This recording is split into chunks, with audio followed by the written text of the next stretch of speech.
Hey everyone, welcome back to my channel. Welcome to another video where today I'm going to be wrapping up all the books that I read in September.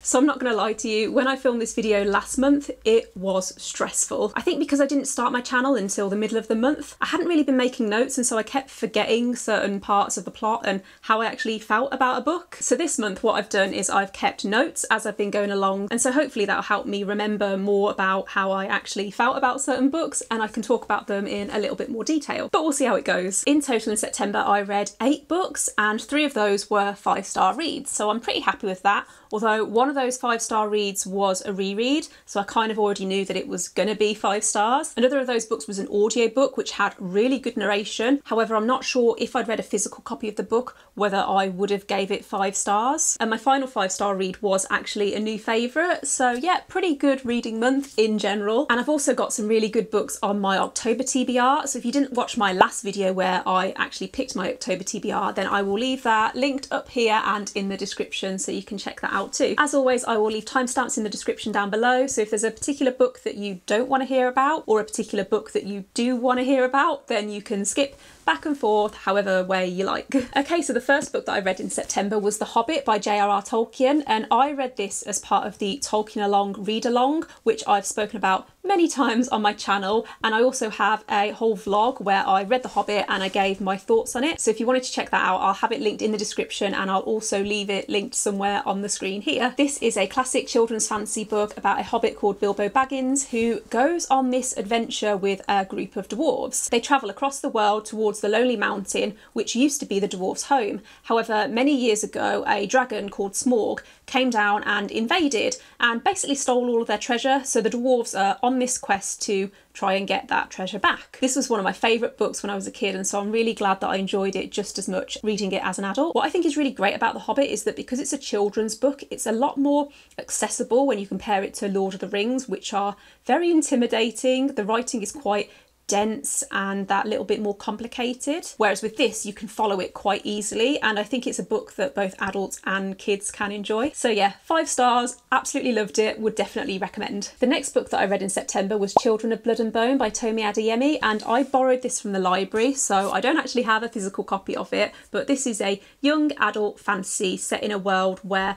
magic has disappeared. Many years ago there used to be these clans called the Magi, and they could control different types of magic such as fire, water and even the dead. Unfortunately there were a few rogue Magis who rose to power and would abuse their magic, and so lots of people became afraid of them and they became afraid of the Magis in general. However, the Magi were always able to protect themselves because they had their magic. When magic disappeared, the king took that opportunity to wipe out all of the Magi in this mass slaughter, and the book picks up 11 years later where the children of these Magi are really poorly treated. Throughout the book we follow a few different perspectives, including the daughter of one of these Magi and the daughter of the king, who has actually discovered that magic has slowly started to return. One of the first things that I noticed about this book is that it's very fast paced. I think if you like books that have a lot of action, this one is definitely that. One of the things that I liked about this book is that the magic system is quite simple. Is simple the right word? It's really easy to follow and understand, but there's still that scope where in the next book I can imagine they can do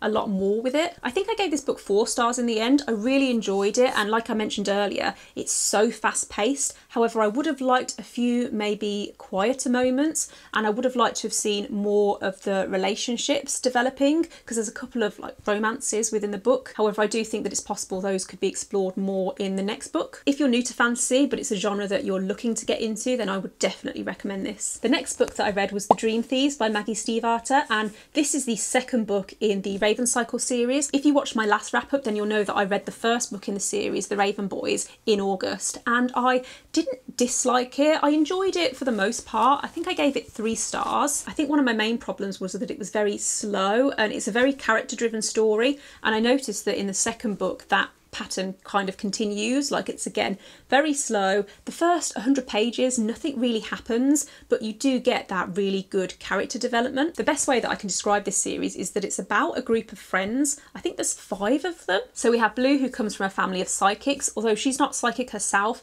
she does amplify other people's psychic abilities. We then have Gansey, who I hate to say is kind of a typical rich boy. He goes to the local private school along with the other Raven boys, and he's obsessed with finding this Welsh Welsh king that has been hidden or buried somewhere within the town. Next we have Ronan Lynch, who is a bit of a bad boy. He's described as having a shaved head and tattoos, and that's pretty much all you need to know about him, but we do learn more about him in the second book. He has a lot of family issues and he doesn't really get on with one of his brothers, and that all kind of comes into play in the next book. We then have Adam Parrish, who goes to the same school as the other boys. However, he is poor. His dad's quite abusive, and so Adam has always worked to try and pay his own way through school. The final boy in the group is Noah, and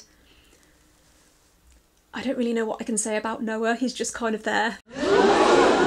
After I read the first book in the series, I wasn't sure how I would feel about finishing the series, and I told myself that if I didn't enjoy the Dream Thieves, then I would just stop. But I did actually enjoy the Dream Thieves. I gave it 3.5 out of 5, which is like 7 out of 10 isn't bad. So I am interested in reading the third and the fourth book, because a lot of people have told me that the series just gets better and better. What I have noticed about this series is that there were certain things that happened in the first book that didn't make a lot of sense. However, now that I've read the second book, Maggie Stiefvater is really good at kind of dangling stuff in front of you. You'll read a certain part and you'll think, I have no idea what they're talking about. But then later on, something will be really quite casually revealed and you'll think, oh, I get it. So yeah, I'm going to keep an open mind, and I've reserved the third book in the series from the library, so hopefully I'll be able to pick that up in like a week or so, and hopefully I'll get round to reading it in October. The next book that I read was Muse of Nightmares by Laini Taylor, and this is another book that I borrowed from the library, and it's the follow-on to Strange the Dreamer, which I read last month, or maybe the month before. I obviously can't tell you much about the sequel because spoilers, but Strange the Dreamer is about a librarian called Laszlo Strange who, when he was a kid, would hear stories of this mythical faraway city across the desert that one day just cut all contact from the outside world. When Laszlo is, I think, about 5, the name of this city just disappears within a split second from the minds of everyone, and it's replaced with the name Weep. Most people don't actually care, but Laszlo becomes obsessed with learning more about this city, and one day this group of warriors arrive in Laszlo's city claiming to be from Weep and asking for volunteers or people that can help them with a mysterious problem that they don't really talk about, and Laszlo sees this as his opportunity to finally go to Weep and finally learn what actually happened there. I'm not actually sure whether this is categorised as a young adult fantasy or an adult fantasy. If it's young adult, then I definitely say that it's on the border, because there's certain themes that are explored in this book that are actually quite intense. What I really like about these books is the writing. It's so beautiful and so descriptive. I know that that won't be for everyone, and it did take me a good while to get into the first book because I wasn't used to that kind of writing. Overall, I gave this series 4 stars. The only reason I couldn't give it 5 stars is because there's a romance within these books that feels very insta-love. I didn't hate it, but I do think that I would have enjoyed the book more if their relationship had had a little bit more time to develop. One thing I will say is that there is a trigger warning for these books that I will leave in the description if you wanted to check that first. Although it does happen off page, I think it is important that I mention it. It hadn't even occurred to me when I first read Strange the Dreamer, but I saw a few reviews that talk about it, and it did make me think, actually, yeah, that's quite dark. And it's one of the main reasons why I think this book is kind of on the border between young adult and adult fantasy. So the next book that I read was Caraval by Stephanie Garber, and I'm going to be completely honest, I didn't like this book, and I was really disappointed because I thought it would be not a new favourite, but I thought that I would enjoy it a lot more than I actually did. This is another young adult fantasy book about 2 sisters called Scarla and Tella, and they live on this island in the middle of this random world that we don't actually ever really learn much about, but they live with their father, who is awful. And for as long as Scarlett can remember, she has dreamed of going to this Caraval, which is this game that takes place once per year on this magical island across the sea. However, it's invitation only, and so every year Scarlett has wrote to the master legend who is in charge of this Caraval asking for an invitation. He's always ignored her. However, this year, the week before Scarlett is due to be married to a man that she's never actually met, she gets a reply inviting her and her sister to this Caraval. Because Scarlett is meant to be getting married in a week, she doesn't actually really want to go. However, Tella, her sister, enlists the help of this sailor to basically kidnap Scarlett and take her across the world to this Caraval, to this game. But before they even arrive, Tella goes missing, and Scarlett has to spend the rest of the book and the rest of the Caraval game trying to find her sister. I don't think I've explained that very well, but like I said, I didn't really enjoy this book. Like, it was fine. The beginning was quite boring, and then I almost just stopped reading but once I got into the middle section, I did start to become a little bit more interested. I did like Julian as a character. That's the guy that helped them escape from their home and go to the Caraval. However, I didn't like either of the sisters. Scarlett really annoyed me, and the book is told mostly from her perspective. Tella was actually even worse, which I didn't think was possible. There is a romance in this book, but I didn't like it at all. Again, it felt very insta-love. As I think I've already mentioned, I only gave this book 2 stars, and I think it's a trilogy. I think there's a couple more books in the series, but I really didn't like the ending to this, like really didn't like it, and so I'm just not interested in reading the rest of the series. The next book that I read in September was Red, White and Royal Blue by Casey McQuiston, and this book is so floppy. Just look at that! I actually won this in Spoopy Hole's Twitter giveaway last month, and I was so excited because I've been wanting to read this book for a very long time. I think it actually won a Goodreads Choice Award last year in the romance category, and I can remember reading about it and thinking, yep, that sounds like the kind of book that I will love. This is an adult romance book which follows Alex, who is the son of the President of the United States. His mum is actually the first female President of the United States, and so it's set in this alternative reality where Trump didn't win the 2016 election and where we don't actually have coronavirus, because this is set in 2020 and not a pandemic in sight. This is kind of described as like an enemies to lovers type story, because Alex and Prince Henry have had this feud ever since they first met. Although actually the feud is mostly one-sided, but because the press are starting to pick up on the fact that they don't really like each other, their respective PR teams come up with this idea that they should have this fake friendship, and so they start hanging out and their relationship kind of develops from there. As I said, I really love this book. I especially liked the romance. I thought it was so cute, and I liked that part of their relationship is built up through emails, because obviously Prince Henry lives in Britain whereas Alex lives in the US. The only thing that I didn't love about this book is that the royal family were portrayed in a really stereotypical way. Obviously it's like a fake royal family, but I can understand why it would annoy some people. I also felt like the book started to drag a little bit towards the end. I think you could have easily cut out maybe the last 100 pages and it wouldn't have made any difference to the story. Another thing I just wanted to quickly mention is that this is definitely an adult romance. I think it would be quite easy to look at the cover and think that it's going to be young adult,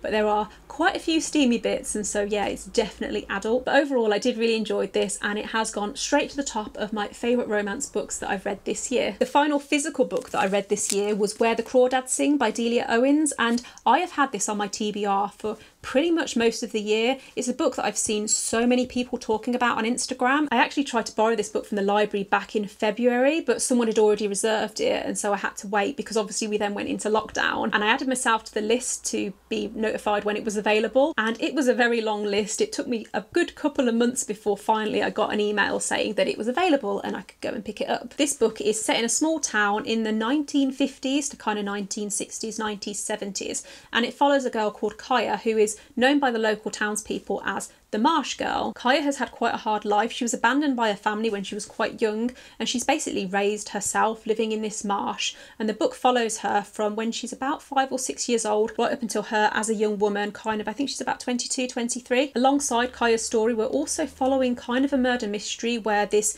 young man from the town has been found dead, and the police assume that he's been murdered, and the local townspeople are convinced that Kaya, the Marsh Girl, is responsible. I think this book fell into a bit of a trap where, because I'd been wanting to read it for so long, when I actually got round to it, it just didn't quite live up to that hype. The pacing in the beginning was so painfully slow, and I'm going to be honest, I almost put it down and DNF'd. However, when I got to, I think it was around 50% of the way through, things did start to pick up a little bit, and I got to know Kaya more, and I was quite interested in finding out where the story was going to go. I did think that the writing was beautiful, and I really loved the descriptions of the marsh. I felt like it was really vivid, and I could kind of almost picture myself there. However, I wasn't the biggest fan of the ending. Obviously no spoilers, but it wasn't what I was expecting. I think it could have been so much better, and it did just leave me feeling a little bit disappointed. Overall, I gave this book 3 stars, and I can definitely see why other people loved this. Like, I didn't think it was a bad book at all. It just wasn't really to my taste, and I just wish that I'd liked it more than I actually did. The final book that I'm going to mention is an audiobook, and I started listening to audiobooks last year. I typically tend to read non-fiction like biographies and memoirs.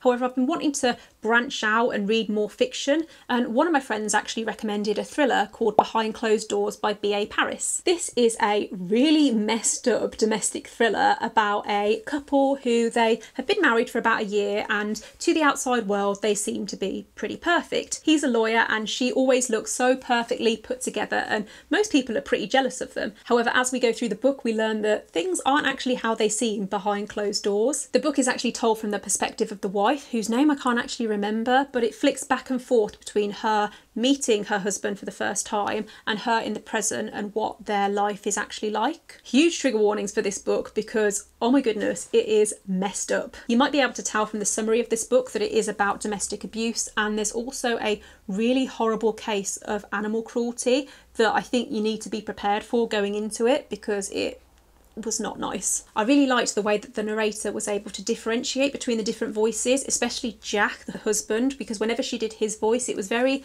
low and just emotionless, and it was really creepy. I think if I'd read a physical copy of this book, I would have given it nearer to a 4, maybe even a 3 stars. However, because I really enjoyed the narration, I did give it 5 stars, and it's really encouraged me to try and read more thrillers as audiobooks, because I feel like it gives that little bit more that you don't necessarily get when you read a physical book. Okay, so that brings me to the end of the video. Thanks for watching, and I hope you enjoyed hearing about all the books that I read in September. If you liked this video, then please don't forget to give it a thumbs up. Click subscribe if you haven't already, and I will see you in the next one. Bye!